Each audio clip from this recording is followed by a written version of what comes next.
यह Bible in one year का हिंदी प्रकरण है। 110वां दिन। परमेश्वर 5 तरीकों से आपका मार्गदर्शन करते हैं। परमेश्वर ने अपने दिमाग में एक उद्देश्य को रखते हुए आपका निर्माण किया है। परमेश्वर आपसे प्रेम करते हैं। उनके पास आपके लिए एक निश्चित, अद्वितीय और महिमामय विधान है। वह आपको मार्गदर्शित करने का वायदा करते हैं। आपके लिए परमेश्वर का उद्देश्य आपकी गलतियों से अधिक बड़ा है। मैंने अपने जीवन में बहुत सी गलतियां की है, लेकिन परमेश्वर ने मेरा मार्गदर्शन करना नहीं छोड़ा है। हमारी गाड़ी में एक जीपीएस है। जब हम गलत मुड़ जाते हैं, यह हमें रास्ता दिखाता है, लेकिन जब तक हम मंजिल पर नहीं पहुंच जाते, तब तक यह हार नहीं मानता है। आप इसे नज़रअंदाज कर सकते हैं या इसे बंद कर सकते हैं, लेकिन यदि आप इसके पीछे चलेंगे तो यह आपकी यात्रा को और अधिक आनंददायक और शांतिदायक बनाता है। अंत में यह कहेगा, आप अपनी मंजिल पर पहुंच गए हैं। निश्चित ही यह एक सिद्ध उदाहरण नहीं है। परमेश्वर एक मशीन नहीं है, बल्कि एक व्यक्ति हैं जो यात्रा में हमारे साथ है। परमेश्वर आपसे बात करना चाहते हैं और उन्होंने आपको मार्गदर्शित करने का वायदा किया है। 5 मुख्य तरीके हैं जिनसे परमेश्वर आपको मार्गदर्शित करते हैं। वचन की आज्ञा, बाइबल, आत्मा की पुकार, पवित्र आत्मा, संतों की सलाह, चर्च, सामान्य ज्ञान, कारण, परिस्थितियों के चिन्ह, विधान। आज के हर लेखांश में पहले हम कुछ सामान्य तरीकों को देखेंगे जिनसे परमेश्वर हमारा मार्गदर्शन करते हैं, और फिर इन सभी के निश्चित उदाहरणों को देखेंगे। भजन संहिता 48 का 9 से 14 तक। मार्गदर्शन का वायदा। परमेश्वर जीवन भर हमारा मार्गदर्शन करने का वायदा करते हैं। वह अंत तक हमारे मार्गदर्शक रहेंगे, लेकिन आप इस मार्गदर्शन को कैसे ग्रहण करते हैं? रहस्य यह है परमेश्वर के साथ एक नज़दीकी संबंध।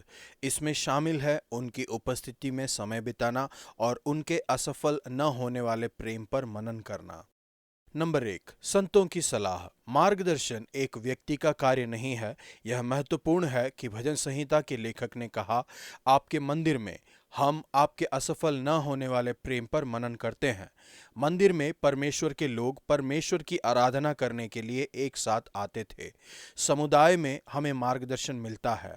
अपने आप से हम वस्तुओं को कभी भी बहुत गलत कर सकते हैं। नीति वचन 12 का 15।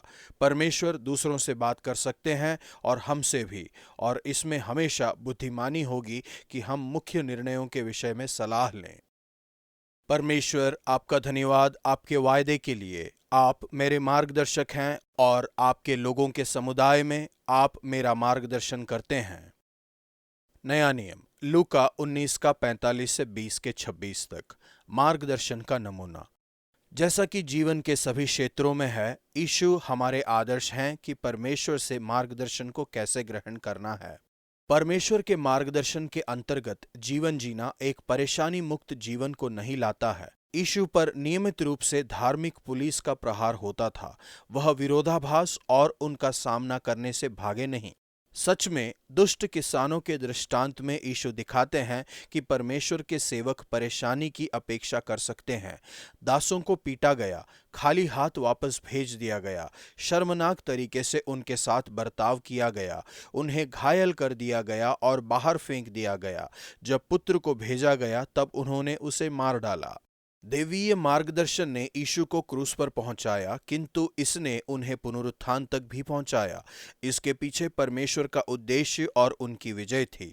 यीशु ने जो किया वह असफलता दिख रहा था, लेकिन यीशु ने अपने जीवन, मृत्यु और पुनरुत्थान में इतिहास के किसी भी दूसरे व्यक्ति की तुलना में सबसे अधिक उपलब्धि प्राप्त की। निश्चित ही नए नियम में बहुत कुछ बताया गया है कि कैसे परमेश्वर ने यीशु का मार्गदर्शन किया। आज के लेखांश में हम देखते हैं। नंबर 2, वचन की आज्ञा। अत्यधिक सावधानी बरतें कि ऐसी किसी भी स्थिति को नकार दें जिसमें सेवकाई का इस्तेमाल व्यक्तिगत लाभ के लिए किया जाता है। यीशु उन लोगों को देखते हैं जो आत्मिक गतिविधियों के पीछे पैसा बनाने की कोशिश कर रहे हैं। वह परमेश्वर के वचन के साथ गतिविधि का सामना करते हैं। वह कहते हैं, वचन में यह लिखा है कि मेरा घर प्रार्थना का घर है, तुमने इसे एक धार्मिक बाजार में बदल दिया है। परमेश्वर की इच्छा के विषय में यीशु की समझ सावधानी पूर्वक वचनों के अध्ययन को करने से प्राप्त हुई थी। यह एक मुख्य तरीका है जिससे परमेश्वर हम सभी को मार्गदर्शित करते हैं। नंबर 3, आत्मा की पुकार। जब यीशु से उनके अधिकार पर प्रश्न पूछा गया, तब वह आत्मिक पुलिस से यूहन्ना के अधिकार के विषय में प्रश्न पूछते हैं। यीशु बता रहे हैं कि यूहन्ना को उनका अधिकार स्वर्ग से मिला था, यानी कि परमेश्वर से। स्पष्ट अर्थ यह है कि यीशु का अधिकार भी स्वर्ग से आया था। यह परमेश्वर के साथ उनके नजदीकी संबंध से आया था। यहाँ तक कि यीशु की शिक्षा में उनके विरोधियों ने इस सच्चाई को माना। 20:21। यीशु कृपा प्राप्त करने या पक्षपात दिखाने की कोशिश नहीं कर रहे थे, वह सच्चाई के द्वारा मार्गदर्शित थे। उन्होंने निर्भीकता पूर्वक सच्चाई को बताया। यीशु उन लोगों को उनके लिए प्रश्न में उलझा देते हैं। क्या हमें पृथ्वी की ताकत को हमारी प्राथमिक निष्ठा को देना चाहिए? मुख्य कारण को वह स्पष्ट करते हैं कि चाहे हम परमेश्वर को हमारी प्राथमिक निष्ठा दें, जो हमें देनी चाहिए, चाहे हम अपने आप को उनके राज्य का नागरिक समझें, हमें जो केसर का है वह केसर को देना चाहिए और जो परमेश्वर का है वह परमेश्वर को देना चाहिए। वह यीशु के उत्तर से चकित हो गए और चुप रह गए। लूका हमें बताते हैं कि यीशु पवित्र आत्मा की अगुवाई में चलते थे। लूका 4:1। पवित्र आत्मा ने यीशु को उत्तर दिया था। जैसे ही यीशु परमेश्वर के साथ इस करीबी संबंध में चलते थे, वचनों का अध्ययन करते हुए और सत्य को सिखाते हुए, पवित्र आत्मा, सच्चाई का आत्मा, यूहन्ना 15:26 ने उन्हें असाधारण बुद्धि का वचन दिया। पिता, मेरी सहायता कीजिए कि यीशु के उदाहरण के पीछे चलूं, आपके नज़दीक रहूं और आपकी आवाज़ को सुनूं जैसे ही मैं बाइबल को पढ़ता हूं और आत्मा की अगुवाई में चलने का प्रयास करता हूं। पुराना नियम, व्यवस्था विवरण 31:30 से 32:52 तक। मार्गदर्शन के उदाहरण। एक शताब्दी या इससे पहले इंग्लैंड के दक्षिणी पश्चिम भाग में तूफान में एक जहाज चट्टानों से टकरा गया था। एक 15 वर्षीय नाविक एक चट्टान की ओर सुरक्षित रूप से तैरते हुए पहुंच गया। वह ऊपर चढ़ गया और रात भर इंतजार करता रहा और अगली ही सुबह उसे बचा लिया गया। एक रिपोर्टर ने उससे साक्षात्कार लिया और कहा, अवश्य ही आप रात भर उस चट्टान पर कांप रहे होंगे। हाँ, जवान नाविक ने उत्तर दिया, डर और ठंड के मारे मैं सारी रात कांपता रहा। आगे उसने बताया, लेकिन चट्टान एक बार भी नहीं हिली। जैसे ही मूसा अपने जीवन के अंतिम पड़ाव पर पहुंचते हैं, वह दर्शाते हैं कि कैसे परमेश्वर ने मूसा का जीवन भर अपने लोगों के लिए मार्गदर्शन किया है और वह उनके चट्टान बने रहे। वह आपकी चट्टान है, वह मजबूत, स्थिर, निर्भर योग्य हैं, हमेशा एक से और पूरी तरह से भरोसे के योग्य। उनके पास हमारी तरह उतार और चढ़ाव नहीं है।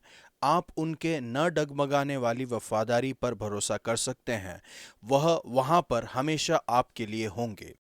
परमेश्वर न केवल चट्टान है, वह आपके पिता भी हैं। मूसा ने वर्णन किया कि कैसे परमेश्वर ने पिता के प्रेम के साथ अपने लोगों इस्राएल का मार्गदर्शन किया और उनका नेतृत्व किया। उसने उसको जंगल में और सुनसान और गरजने वालों से भरी हुई मरुभूमि में पाया। उसने उसके चारों ओर रहकर उसकी रक्षा की और अपनी आँख की पुतली के समान उसकी सुधि रखी। जैसे उकाब अपने घोंसले को हिला हिलाकर अपने बच्चों के ऊपर मंडराता है, वैसे ही उसने अपने पंख फैलाकर उसको अपने पैरों पर उठा लिया। यहोवा अकेला ही उसकी अगुवाई करता रहा। नंबर 4, परिस्थिति के चिन्ह। वह आगे वर्णन करते हैं कि कैसे परमेश्वर ने उनके विधान में अपने लोगों की रक्षा की। उन्होंने उन्हें भोजन दिया, शहद, तेल, दही और दूध, मेमने और बकरों, उत्तम गेहूं से पोषित किया। सड़क पर उनके साथ परमेश्वर की उपस्थिति के ये विधान अनुसार चिन्ह थे। किंतु यहाँ पर यशूरून, जिसका अर्थ है सत्यनिष्ठ इस्राएल, के रूप में वर्णन किए गए परमेश्वर के लोगों ने परमेश्वर को त्याग दिया, जिसने यीशु को बनाया और अपने उद्धारकर्ता चट्टान को नकार दिया। इसी नकार दिए जाने के कारण परमेश्वर ने कहा, मैं उनसे अपना मुख छिपा लूंगा। अक्सर यह पाप है जो हमें परमेश्वर की आवाज को सुनने से रोकता है। पाप तबाही को ला सकता है। अब यीशु की मृत्यु और पुनरुत्थान में हमारे पास एक उपचार है। परमेश्वर के पुत्र यीशु का लहू हमें सारे पापों से शुद्ध करता है। यदि हम अपने पापों को मान लें तो वह हमारे पापों को क्षमा करने और हमें सब बुराई से शुद्ध करने में सक्षम है। पहला यूहन्ना 1:7 और 9। नंबर 5, सामान्य ज्ञान। जब हम गिर जाते हैं, जैसा कि हम सभी गिरते हैं, तब समझदारी यह है कि हम जल्दी से उठ जाएं। सामान्यतः मार्गदर्शन का भाग है समझदारी से काम करना। मूसा की यह शिकायत थी, वह जाति युक्तिहीन तो है और इनमें समझ है ही नहीं। भला होता कि ये बुद्धिमान होते कि इनको समझ लेते और अपने अंत का विचार करते। व्यवस्था विवरण 32:28 और 29। परमेश्वर ने हमें सोचने वाली जाति बनाया है। वह आपके दिमाग को मार्गदर्शित करते हैं जैसे ही आप परमेश्वर के साथ एक नज़दीकी संबंध में चलते हैं। एक सुपर आत्मिकता को नज़रअंदाज कीजिए जो जीवन के हर छोटे मामले में एक आंतरिक आवाज की अपेक्षा करता है। जब मूसा ये सब वचन कह चुके तब उनके अंतिम निर्देश थे, जितनी बातें मैं आज तुमसे चिताकर कहता हूँ उन सब पर अपना अपना मन लगाओ और उनके अर्थात इस व्यवस्था की सारी बातों के मानने में चौकसी करने की आज्ञा अपने बच्चों को दो, क्योंकि यह तुम्हारे लिए व्यर्थ काम नहीं परंतु तुम्हारा जीवन ही है। परमेश्वर आपका धन्यवाद उन रास्तों के लिए जिनके द्वारा आप मुझे मेरे जीवन में विभिन्न समय पर और विभिन्न रास्तों से ले आए हैं। आपका धन्यवाद क्योंकि आपने मुझ पर दया की है जब मैंने गलती की थी। मेरी सहायता कीजिए कि मैं आपके सारे वचनों को मन में रखूं और सावधानी पूर्वक उनका पालन करूं। मेरे विधान तक पहुंचने में मेरी सहायता कीजिए। लूका 20:20 से 26। कुछ समयों पर जब मैं कुछ खरीद रही हूँ या कोई मरम्मत की गई वस्तु को ले रही हूँ, तब यदि मैं नगद पैसा दूं तो मेरे पास कम कीमत को चुकाने का प्रस्ताव आता था। हो सकता है कि इसके पीछे कोई उचित कारण हो, लेकिन ऐसा भी हो सकता है कि वे कर के लिए पैसे को दिखाना नहीं चाहते हैं। यदि यीशु कहते हैं हमें कर चुकाना चाहिए, तो हमें ऐसा करना चाहिए, यह चाहे कितना भी दर्दनाक क्यों ना हो। आज का वचन, क्योंकि वह परमेश्वर सदा सर्वदा हमारा परमेश्वर है, वह मृत्यु तक हमारी अगुवाई करेगा। भजन संहिता 48:14।